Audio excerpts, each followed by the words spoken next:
नमस्कार शेतकरी मित्रांनो, सुभद्रा फार्मिंग या आपल्या यूट्यूब चॅनलवर मी आपलं सहर्ष स्वागत करतो.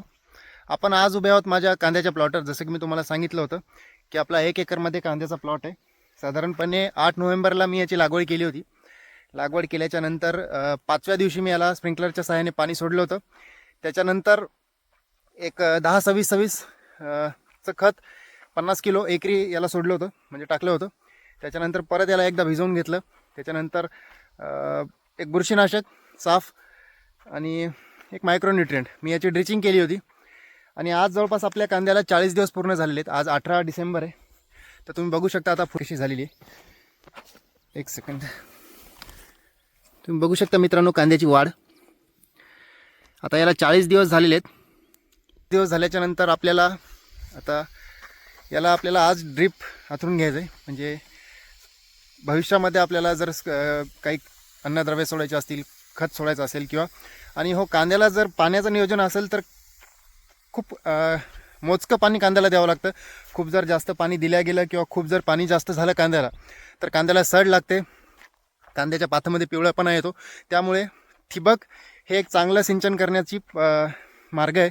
स्प्रिंकलरच्या सहाय्याने पण पाणी देऊ शकतो, पण पुढचं भविष्यातलं जे त्याला गोंडे वगैरे फुटल्याच्या नंतर स्प्रिंकलरनं आपण पाणी देऊ शकत नाही. त्यामुळे आपण आत्ताच जोपर्यंत कांदा एकदम ॲव्हरेज साईजमध्ये, म्हणजे साधारण आपल्या 1-1.5 फूट जेव्हाच कांदा होतो तेव्हाच आपल्याला ठिबक हातरून घ्यायचं आहे. तर आपण आज ठिबक हातरून घेणार आहोत मित्रांनो. आता 20 mm ठिबक मी आणलेलं आहे, तुम्ही बघू शकता. आता अजून तरी कांद्याची बऱ्या प्रमाणामध्ये वाढ आहे, म्हणजे कुठेही कांदा पिवळा वगैरे काही पडलेला नाही. पण 5 ते 10% थोडंसं पाथाचे जे शेवट जे असतो, शेंडे जे असतात ते थोडे पिवळे पडलेले आहेत. तर आपल्याला एक ह्युमिक ॲसिड, एक बुरशीनाशक आणि एक कीटकनाशक या तिन्हीची आपल्याला ठिबक आथरल्याच्या नंतर त्या सहाय्याने आपल्याला ड्रिचिंग करून घ्यायची. तर आता या व्हिडिओमध्ये मी तुम्हाला माझं ठिबक आथरून घेणार आहे. ते कुठल्या कंपनीचं आहे आणि किती mmचं आहे. तर याचं अंतर जर बघायला गेलं तर माझं साधारणपणे 60 बेड आहेत. 60 बेड आणि या बेडची लांबी जी आहे ती 200 फूट आहे. म्हणजे 60 × 200 म्हणजे 12,000 फूट. आणि आपल्याला बंडल लागणार आहेत ड्रिपचे 20 mmचं बंडल मी घेतलेलं आहे. एक सेकंड,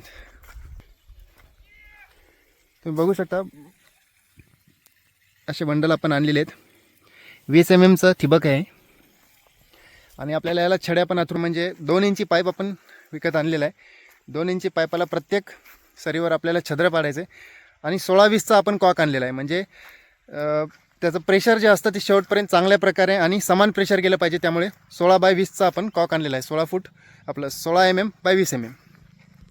तर कशा प्रकारे आपण आता ठिबक आथरणार आहोत, व्हिडिओ शॉर्टपर्यंत नक्की बघा मित्रांनो. आणि तुम्ही देखील सांगा की तुमच्या कांद्याच्या पाण्याचं नियोजन किंवा पाण्याचं व्यवस्थापन तुम्ही कसं केलेलं आहे, कुठल्या कंपनीचा ड्रीप वापरला आहे. आता ड्रीपचं जर सांगायला गेलं तर भरपूर क्वालिटीचे ड्रिप्स येतात, पण आपल्याला जे परवडेल साधारणपणे 1 ते 2 वर्ष चालेल असं ड्रिप मी आणलेलं आहे.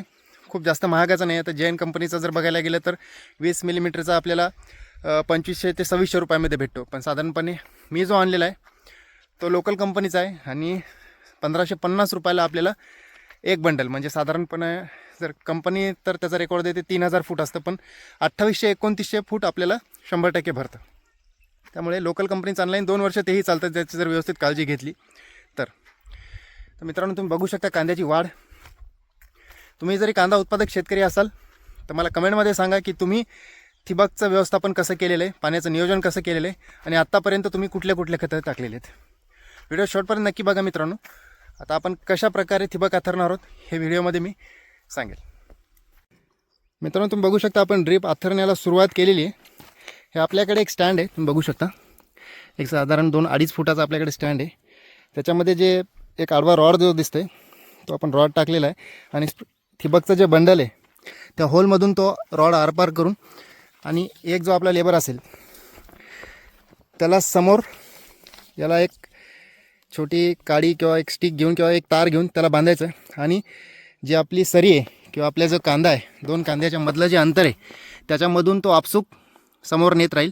आणि एवढी काळजी घ्यायची आहे, काडीची लांबी आणि काडीची जी जाडी असते ती एकदम कमी ठेवायची. 2 पातीच्या मधातून किंवा जे फुटवे असतात कांद्याचे त्याच्यामधून जाताना जी पाथ आहे किंवा जे फुटवा आहे त्याला डॅमेज होता कामा नये मित्रांनो. आता प्रॅक्टिकल मी तुम्हाला व्हिडिओ दाखवणार आहे, व्हिडिओ शॉर्टपर्यंत नक्की बघा. या प्रकारे मित्रांनो आपण ठिबक त्या काडीला बांधलेलं आहे. आणि जसजसं तो समोर जाईल दोन्ही कांद्यांच्या गॅपमधून आपल्याला समोर जायचे, जेणेकरून जे फुटवे आहेत किंवा जे पाता आहेत त्याला डॅमेज होता कामा नये. बघू शकता मित्रांनो, जोगाड कसं वाटलं मित्रांनो कमेंटमध्ये नक्की सांगा, जेणेकरून जी पात आहे त्याला डॅमेजही होणार नाही. एक जण आपल्याला इथं लागतं की इथे थोडंसं लेवलमध्ये दाबून धरण्यासाठी. तुम्ही कशा प्रकारे ठिबकचं नियोजन करता मित्रांनो, किंवा तुमचं जे ठिबकचं आथरण्याचं पद्धत आहे ती कशी आहे आणि ही पद्धत कशी आहे कमेंटमध्ये नक्की सांगा मित्रांनो. मला तर आपण आपला एक बंडल संपलेलं आहे मित्रांनो, ठिबक आथरून झालेलं आहे आपलं. आणि याच्यामध्ये जवळपास आपले 15 आणि अर्धा म्हणजे 15 दुनी 30 जवळपास 2900 3000 फूट अंतर कवर झालेलं आहे. म्हणजे 15 आणि थोडासा जो 16वा जो बेड आहे तो अर्धा झालेला आहे.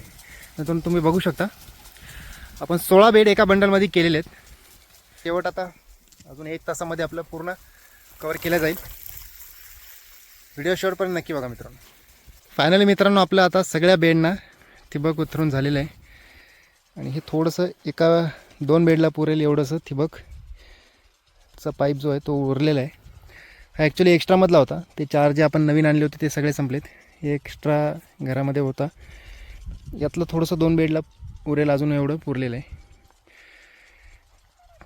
तर आता याच्यानंतरची स्टेप आपल्याला जे पाईप असतात जे 2 इंची पाईप आहेत, तर इथून आपल्याला पाईपलाईन करायची.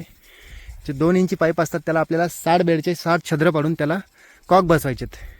आपण चालू करूयात, व्हिडिओ नक्की बघा. याच्यानंतर आपल्याला सगळं पाणी, सगळं अन्नद्रव्य, सगळं खत वगैरे सगळ्या ज्या गोष्टी आहेत त्या सगळ्या ठिबकद्वारे सोडायच्यात. आता एक प्रोसेस, एक स्टेप आपली कंप्लीट झालेली आहे. ज्या नळ्या असतात ठिबकच्या त्या आथरणं झाल्यात. आता याच्या पुढची स्टेप म्हणजे आपल्याला ज्या छड्या असतात 2 इंची त्याला छद्र पाडायची. तर व्हिडिओ शेवटपर्यंत नक्की बघा मित्रांनो. चला मित्रांनो, आपण आता सुरुवात केलेली आहे. आपल्या ज्या 2 इंची पाईप किंवा छडी आपण जी आणलेली होती, लोकल कंपनीची छडी आपण आणलेली आहे. साधारणपणे या पाईपलाईनपासून कॅमेरामध्ये त्या पाईपलाईनपासून आपण शेवटपर्यंत आडव्या पद्धतीने आपला कांदा जसा उभा आहे तसा आडव्या पद्धतीने आपण पाईप आथरलेला आहे. आणि त्याला त्या पाईपला या होलरच्या सहाय्याने आपण किंवा गिरमेट म्हणू शकतो याला, असं छद्र पाडून याच्यामध्ये आपण एक टॅप फिट केलेला आहे, म्हणजे टोटी फिट केलेली आहे. तुम्ही बघू शकता मित्रांनो. आता असंच आपल्याला शेवटपर्यंत करत जायचं आहे. हे आपले मदतनीस आहेत.